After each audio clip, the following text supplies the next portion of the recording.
There are many obsolete types of golf clubs that are not worth much in dollars, vintage as they may be, and they now line the walls of thrift stores and garage sales.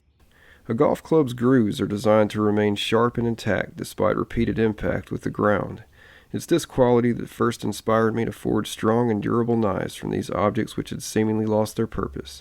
My current favorites are ones like this, made from one solid piece of martensitic stainless steel. These will have no rust, and a rare earth magnet will stick to them firmly. In this video I'll be using anthracite coal. You can pick up bags like this from Tractor Supply for about $6.99. I enjoy working with a coal forge. I have some gas forges and they work well, but I often feel more like an artisan, more traditional, when I work with coal. That being said, I'm not completely against technology. The little blower I just hooked up is one I made from an electric bathroom fan I got from Lowe's for about $16. It works great and gives me one less thing to think about. To get my anthracite going, I like to mix it about 50-50 with charcoal briquettes. I sometimes use homemade charcoal, but more often than not, I find the briquettes do the best job. To start things off here, I'm just clamping the hosel of this golf club head and the vise attached to my anvil, and just straightening it out here. This will give me something to hold on to and makes the rest of the forging process go much smoother. Believe it or not, I actually own a large selection of blacksmithing tongs, and I used to use them a lot. But at some point common sense just took over and I started using these Irwin vise grips. To that end, I'll just say don't knock it till you try it. If you've never had stainless steel in your forge, you should know that it's very tough stuff. Here you can see that even though I have it at its ideal working temperature, it doesn't even seem to be affected by the initial blows of the hammer. But if you just keep working at it, it'll eventually start to flatten out. With that characteristic in mind, I never attempt to forge stainless to shape, as they say. I'm just trying to work this into a nice, even thickness, flat billet.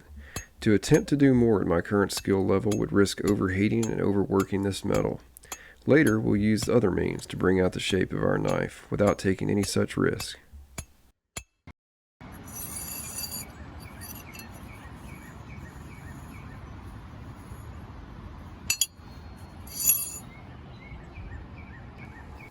Now that the workpiece has been allowed to cool slowly, it's time to take it to the 4-inch belt sander, using a 60 grit belt to remove most of the decarb, further smoothing and leveling the surface.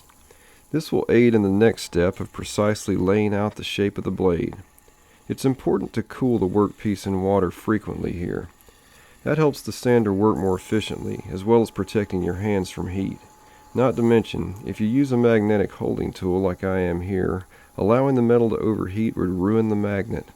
I learned that lesson the hard way a while back and ruined a much fancier magnetic tool than what you see here. Eventually I'll get around to making a new one.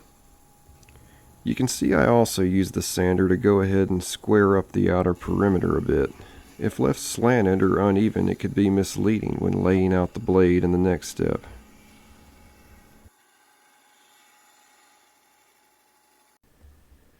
Now comes one of my favorite parts. It's time to take the workpiece to a nice quiet place, and after tracing the outline, it's up to me to find what blade profile might exist within the boundaries of this billet.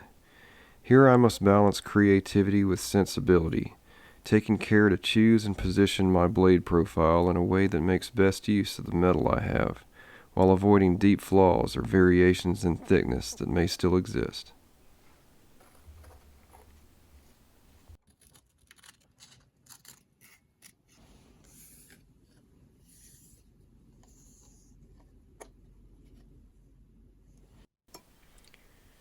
A few small magnets are helpful to hold the template in place as I trace the outline with a marker.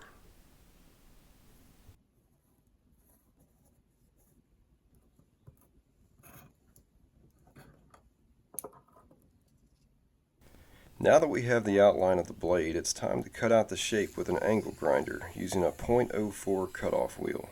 These ultra-thin cutting discs are great for extracting detailed shapes. I've included a link in the description for a value pack of these I found on Amazon. Even though the cutting disc is capable of cutting right on the line, I'm leaving it a bit generous for now, as we still have a long way to go and I want to leave room for adjustments. Next, I use a bench grinder to clean up some of the edges. So you've probably been wondering what in the world I'm going to do about the tang that's missing. Well, here it is. This is a piece of 5160, also known as leaf spring steel. It makes excellent knives all by itself, but here we're just using it to complete the full tang. If anyone out there thinks this is cheating, well, don't worry, I plan to do another video soon where I use a second golf club to complete the tang. After cleaning up both pieces on the 4-inch belt sander, it's now time to weld them together.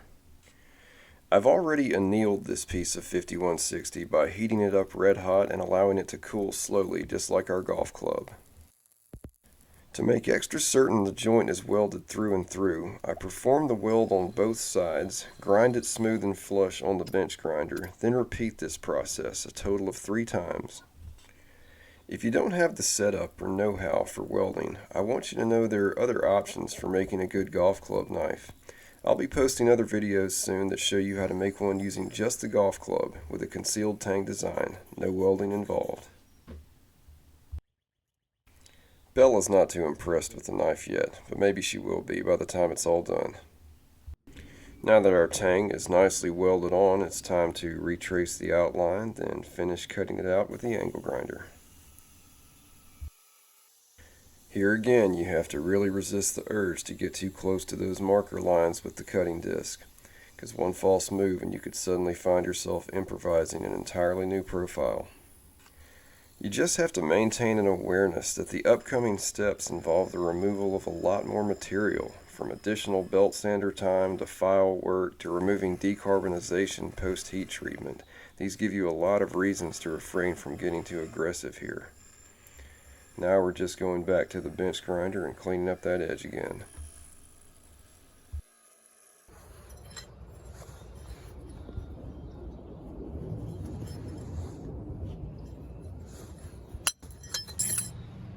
You don't even want to know how many takes that took me. Here we are back at the 4x36 belt sander to clean up the profile some more and primarily to thin down the stock to closer to our final dimensions.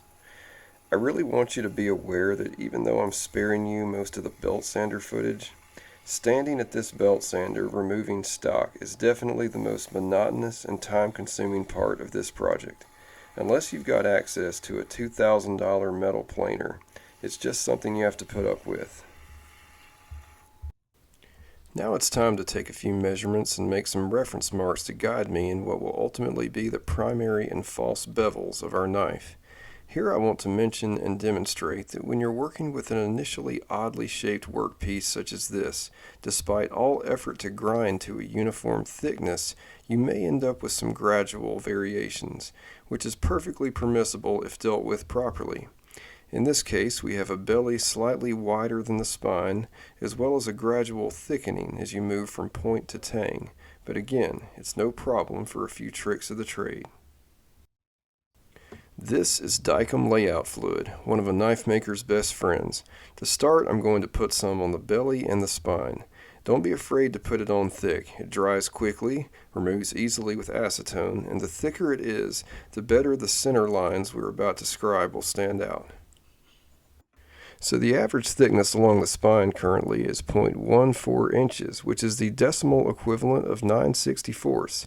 So a 9/64 drill bit gives me the perfect means to scribe a center line down the spine. So to cope with that gradual thickening as it moves into the tang, I need only to perform the scratch twice, once with it lying on its right side and the second time with it lying on its left. In doing this, I'll either get a slightly thickened line or in some cases 2 symmetrically diverging lines. In either case, I get an accurate visual reference for the center along this edge. So along the belly, it's a slightly thicker 0.156 inches, but no problem, we just move up to a 5/32 drill bit, which is a match to the nearest thousandths of an inch. And just like we did for the spine, we're going to scratch it twice, once lying one way and once lying the other, and we get a nice center line. Here I'm using a standard file to create the false bevels along the front of the spine. As you can see, I've got a piece of masking tape here to help remind me not to move too far back, and the false bevels turned out very nice. Now here I make a reference mark for where my thumb hits the spine, and using a checkering file I now create some jimping. It's important to go slowly and carefully to cut the jimping end nice and straight. Jimping adds a professional look to the knife, and it's a great feature to aid in control when the blade might be slippery, such as when dressing out game.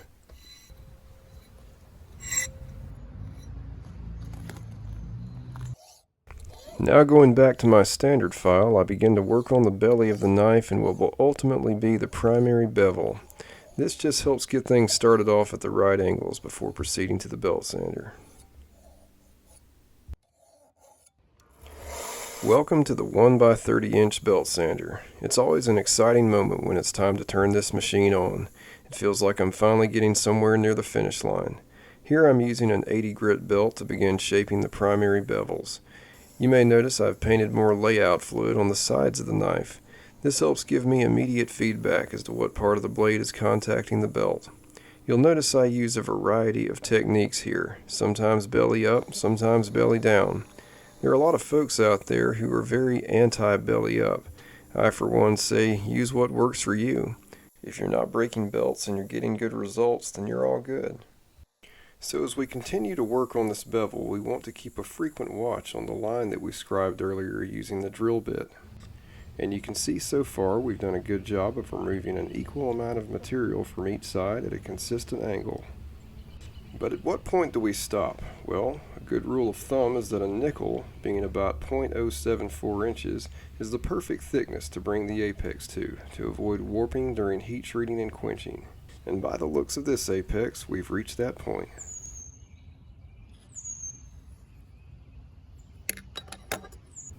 This concludes the first half of our journey.